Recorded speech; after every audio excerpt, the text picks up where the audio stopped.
अस्सलाम वालेकुम everyone. Canada में परमानेंट रेज़िडेंसी के लिए ऐसा क्या किया जा सकता है? बहुत से लोगों के कंसर्न्स हैं आजकल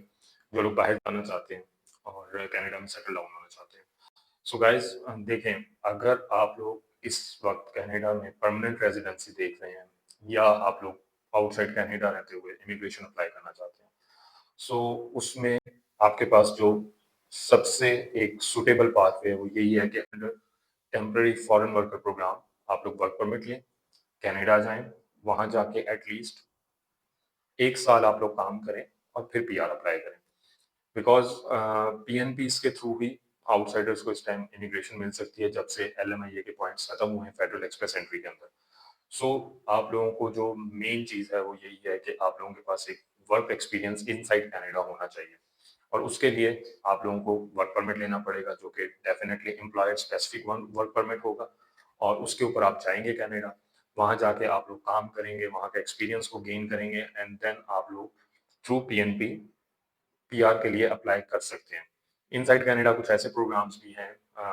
लाइक कुछ ऐसे प्रोफेशंस हैं, अगर आप उनके अंदर काम कर रहे हैं, सो आप 1 साल का एक्सपीरियंस गेन करने के बाद कैनेडियन एक्सपीरियंस क्लास या इन कनाडा जो उनका प्रोग्राम है, उसके through direct federal express entry से भी पीआर ले सकते हैं, बट उसके लिए आपका क्वालिफाइंग पॉइंट्स क्योंकि ज़्यादा हैं, सो आपकी क्वालिफिकेशन बहुत मैटर करेगी उसके अंदर और आईएलटीएस का स्कोर भी मैटर करेगा बिकॉज़ पीआर जब आप लेते हैं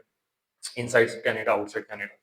तो उसमें आपको आइल्स की एक रिक्वायरमेंट होती है जो कि फुलफिल करनी होती है। सो जब आप वर्क परमिट के लिए अप्लाई कर रहे हैं, उस टाइम जब आपने आइल्स देना है, तो कोशिश करें उस आइल्स में आप मैक्सिमम स्कोर लेके आएँ, जो कि इन फ्यूचर आपको पीआर में भी सपोर्ट करे। नॉर्मली वर्क परमिट जो है वो सीएलबी 5 एंड अबव उसकी रिक्वायरमेंट होती है वर्क परमिट के ऊपर आइल्स की, but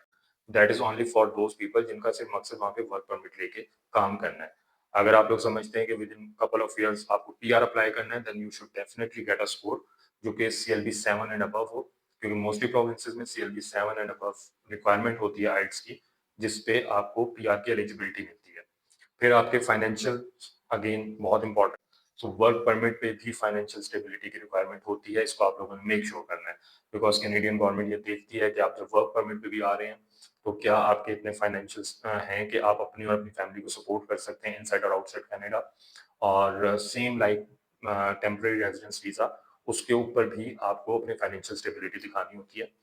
although there is no specific proof of fund requirement, but still आप फाइनेंशियली इतने वेल अवेयर हैं कि आपके अगर वर्क परमिट पे जा रहे हैं, सो आपके जो भी फैमिली मेंबर्स हैं उनकी अफोर्डेबिलिटी रहे आपके साथ, या इन फ्यूचर आपने अपने फैमिली मेंबर्स को स्पॉन्सर करना है कनाडा के लिए,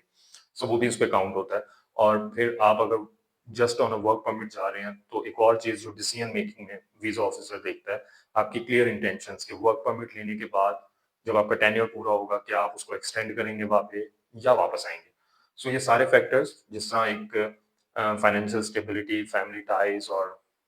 आपके intentions to stay in Canada और move back to your home country, जिस तरह विजिट वीजा पे सारी चीजें कैलकुलेट की जाती हैं, same as it is work permit के ऊपर भी होता है। सो जो लोग भी कनाडा वर्क परमिट अप्लाई करना चाह रहे हैं या फ्यूचर में पीआर के लिए जाना चाह रहे हैं, उनको इन सारे फैक्टर्स को जहन में रखना होगा when they are applying with any consultancy. Again like my previous videos, एक चीज मैं आप लोगों को बताऊंगा कि ऐसे किसी भी ट्रैप में मत आएँ कि जी आपकी कोई बैंक स्टेटमेंट की रिक्वायरमेंट नहीं है, आप वर्क परमिट अप्लाई कर दें, आप हमें इतने पैसे दे दें और हम आपको इमीडिएटली वर्क परमिट शायद अरेंज करवा देंगे। LMI based work permit takes time, ठीक है? आपका प्रोसेस जो है उसको टाइम लगता है, एम्प्लॉयर को फाइंड आउट करना होता है, उसके साथ प्रॉपर एक डिस्कशन होती है आपकी प्रोफाइल के ऊपर, उसके बाद ही वो एम्प्लॉयर सिलेक्ट करता है आपको कि उसको अगर आपको एलएमआई देना है, तो वो क्योंकि पूरी एक एक्सरसाइज होती है जो ईएसडीसी के थ्रू एम्प्लॉयर करता है। और जो अब अपकमिंग रूल्स आए हैं कनाडा में, बहुत से प्रोविंसेस ने वो इम्प्लीमेंट कर दिए हैं, तो जो जेन्युइन एम्प्लॉयर होगा वही अब आपको एलएमआई देगा। सो बहुत आपको इस सारे प्रोसेस को लेके चलने के लिए फाइनेंशियली स्ट्रांग होना भी ज़रूरी है, प्लस आपको एक मेंटल स्ट्रेंथ भी चाहिए to go with the process. It's not something कि आप कहेंगे जी within a couple of months आपका सारा प्रोसेस कंप्लीट हो जाएगा and you will move to Canada. आप एक मुल्क से दूसरे मुल्क जा रहे हैं, सो आपको थोड़ा पेशेंस भी रखना होगा और प्रोसेस को फॉलो भी करना होगा। Thank you.